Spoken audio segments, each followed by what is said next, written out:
আসসালামু আলাইকুম। আমি মোহাম্মদ সুজন, গাজী মোটরসের পক্ষ থেকে আন্তরিক শুভেচ্ছা জানাচ্ছি। আজকে আমরা একটা ফোটন টিএম গাড়ি, পুরাতন গাড়ি ডেলিভারি দিচ্ছি। ক্যাশ টাকায় গাড়িটা নিল উনি। তো ওনার নাম হলো মোহাম্মদ হাসান ভাই। ওনার জন্য সবাই দোয়া করুন যাতে গাড়িটা উনি যে নিল সুন্দর মতো চালায় খাইতে পারে আর কি।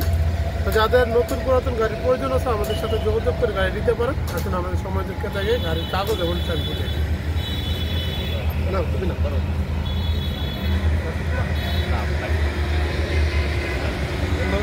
গাড়ির কাগজ,